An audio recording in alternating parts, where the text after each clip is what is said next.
Assalamualaikum warahmatullahi wabarakatuh.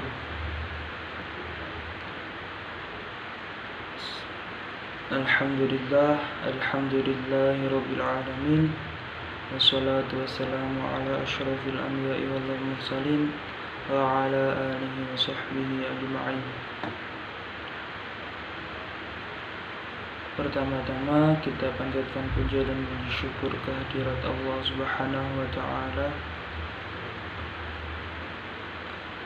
Kedua, sholawat serta salam kita curahkan kepada baginda Nabi Muhammad SAW. Saya dari kelompok 8 Fikih Munakahat ingin mempresentasikan makalah yang telah kita buat tentang putusnya ikatan perkawinan.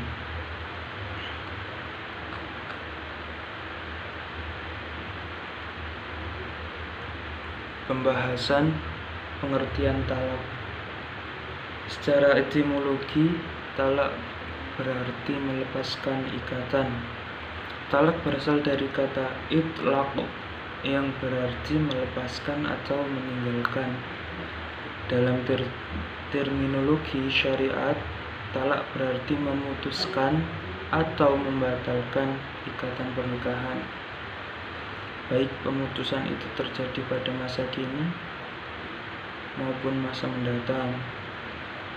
Dilihat dari konflik teks yang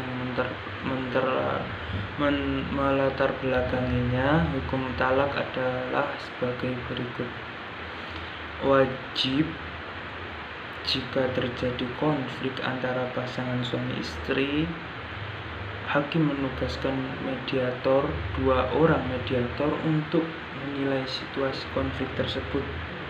Lalu kedua mediator itu merekomendasikan bahwa sepasang suami istri tersebut harus bercerai, maka suami harus menceraikan istrinya. 2.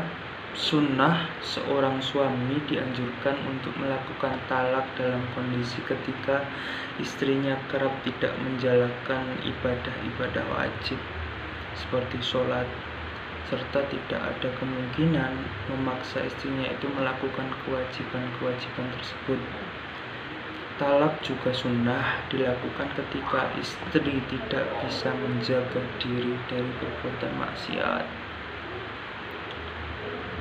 3. Mubah, talak boleh dilakukan dalam kondisi ketika suami memiliki istri yang buruk peranginya, kasar tingkah lakunya, atau tidak bisa diharapkan menjadi partner yang ideal guna mencapai tujuan-tujuan pernikahan. Makruh dilakukan tanpa alasan yang kuat atau ketika hubungan suami istri baik-baik saja. 4. Haram apabila ketika seorang istri diceraikan dalam keadaan haid atau keadaan suci dalam keadaan ketika ia telah disetubuhi dalam masa suci tersebut. Mengenai pengertian talak telah banyak diatur, namun di dalam kompilasi hukum Islam, dengan melihat isi pasal-pasal tersebut dapat diketahui bahwa prosedur perceraian tidak mudah karena harus memiliki alasan-alasan yang kuat, alasan-alasan yang harus benar menurut hukum. Hal ini ditegaskan dalam pasal 115 kompilasi hukum Islam yang isinya perceraian hanya dapat dilakukan di depan sidang pengadilan setelah pengadilan yang tersebut berusaha dan tidak berhasil mendamaikan kedua belah pihak. Apabila pengucapan ikrar talak itu dilakukan di luar persidangan, maka talak tersebut merupakan talak liar yang dianggap tidak sah dan tidak memiliki ketentuan hukum mengikat. 1. Talak. Dasar hukum talak. Dasar hukum talak. Permasalahan perceraian atau talak dalam hukum Islam dibolehkan dan diatur dalam dua sumber Al-Quran, yaitu Al-Quran dan hadis. Dalam surat Al-Baqarah ayat 231 disebutkan bahwa A'udzu billahi minasyaitonir rajim. Wa idza talaqtumun nisaa fabalagna ajaluhunna fa'amsikuhunna bima'ruf aw sarrihuhunna bima'ruf wala tumsikuhunna diraran lita'tadu wa man yaf'al dzalika faqad zalama nafsah wala tattakhidhu ayatillahi huzwa wadhkuru ni'matallahi 'alaikum wa ma anzala 'alaikum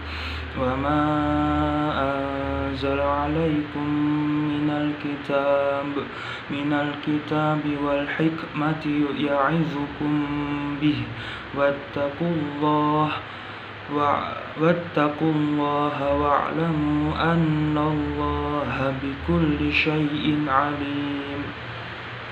Artinya, apabila kamu mentalak istri-istrimu lalu mereka mendekati akhir iddahnya, maka rujukilah mereka dengan cara yang ma'ruf atau ceraikanlah mereka dengan cara ma'ruf pula.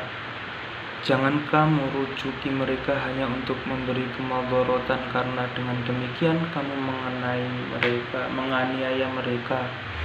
Barang siapa takut berbuat zalim pada dirinya sendiri, janganlah kamu jadikan hukum Allah suatu permainan.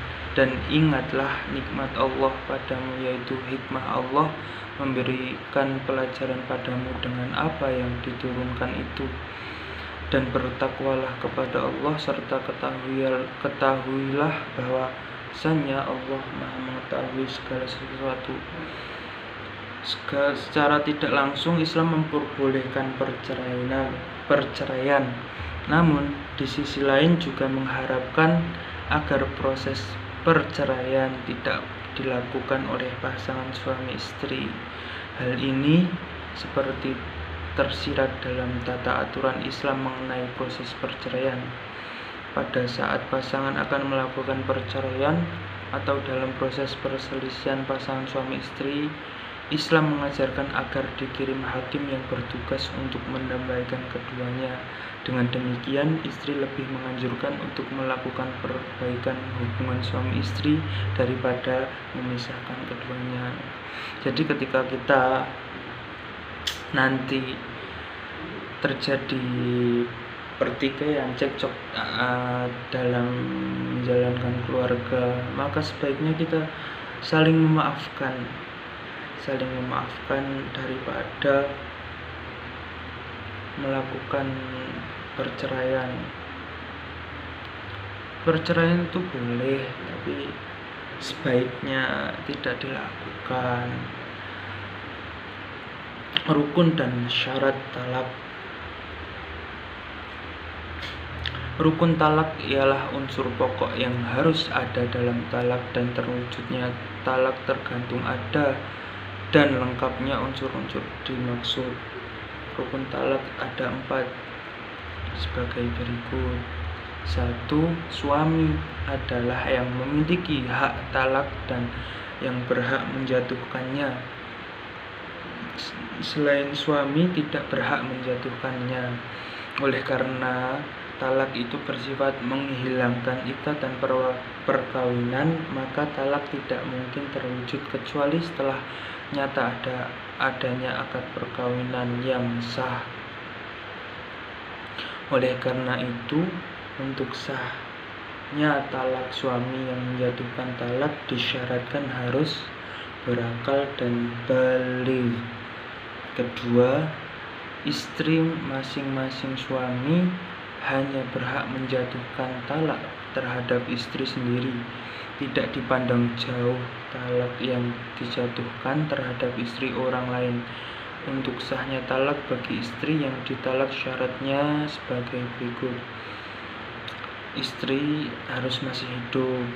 Kedudukan istri yang ditalak itu harus berdasarkan atas akad perkawinan yang sah. Jadi tidak boleh istri orang lain ditalak, enggak boleh. Ketiga, sighot talak. Sighot talak ialah kata-kata yang diucapkan oleh suami terhadap istrinya yang menunjukkan talak, baik itu sarih, jelas, maupun kinayah, sindiran, baik berupa ucapan, lisan, tulisan, isyarat bagi suami, tunawicara, ataupun dengan suruhan orang lain. 4. Sengaja, artinya bahwa dengan ucapan talak itu memang dimaksudkan oleh yang mengucapkan untuk talak, bukan untuk maksud lain. Agar menjadi sah, talak harus memenuhi syarat tertentu, baik yang berhubungan dengan mutalik, suami yang mentalak, mutalakoh, istri yang ditalak, yang diucapkan, macam-macam dan bentuk talak. 1. Talak roj'i.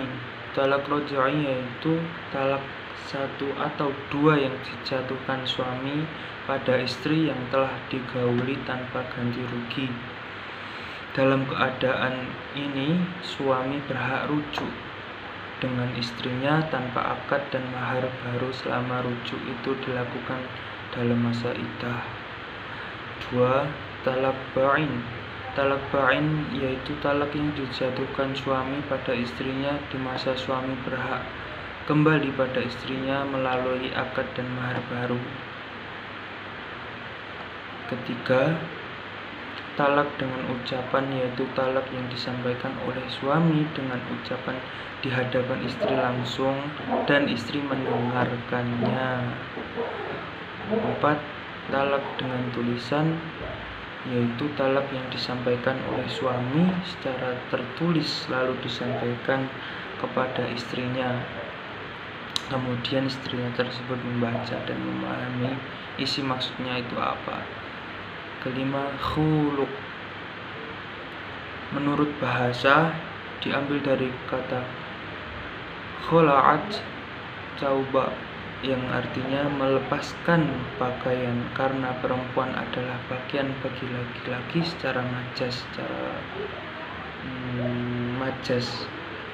Secara syariah artinya adalah seorang laki-laki menceraikan istrinya dengan bayaran sebagai ganti dari pihak istri yang disebabkan karena buruknya pergaulan antara keduanya, baik karena akhlak atau adanya cacat jasmani, sedangkan sang istri takut pada dirinya sendiri tidak mampu melaksanakan kewajibannya. 6. Li'an. Li'an yaitu ucapan tertentu yang dilakukan untuk menuduh istri yang telah melakukan perbuatan yang mengotori dirinya atau bisa disebut dengan zina. Alasan suami untuk menolak anak. Suami melakukan li'an apabila ia telah menuduh istrinya berzina. Tuduhan berat ini membuktikan harus dilakukan dengan mengemukakan 4 orang saksi laki-laki, orang yang menuduh orang lain berzina dan ia dapat membuktikannya akan dihukum pukulan dengan 80 kali pukulan. Hukuman ini berlaku pula terhadap suami yang menuduh istrinya berzina. 7. Fasakh. Fasakh artinya rukun, rusak atau putus. Fasakh artinya rusak atau putus. Maksud fasakh yaitu perceraian dengan merusak atau merombak hubungan nikah antara suami istri. Perombakan ini dilakukan oleh hakim dengan syarat-syarat dan sebab-sebab yang tertentu tanpa ucapan talak. Perceraian dengan fasakh tidak dapat dirujuk Kalau suami hendak kembali kepada istrinya, maka harus dengan akad baru.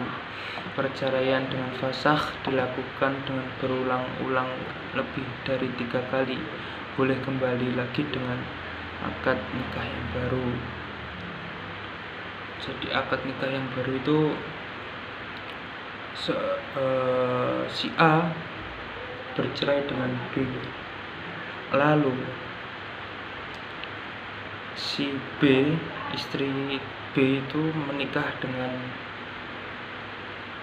si C, maka setelah si B dan C itu bercerai, yang A tadi bisa menikah lagi dengan yang B. Itu maksudnya.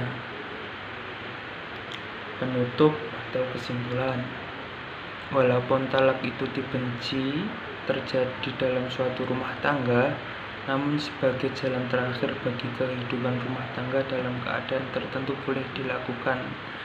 Hikmah diperbolehkannya talak itu karena adanya dinamika kehidupan rumah tangga. Kadang-kadang menjurus kepada suatu yang bertentangan dengan tujuan pembentukan rumah tangga itu. Dalam keadaan begini, kalau dilanjutkan juga rumah tangga akan menimbulkan madharat kepada dua belah pihak dan orang di sekitarnya. Dalam rangka menolak terjadinya bentuk talak tersebut, dengan demikian talak dalam Islam hanyalah untuk tujuan kemaslahatan.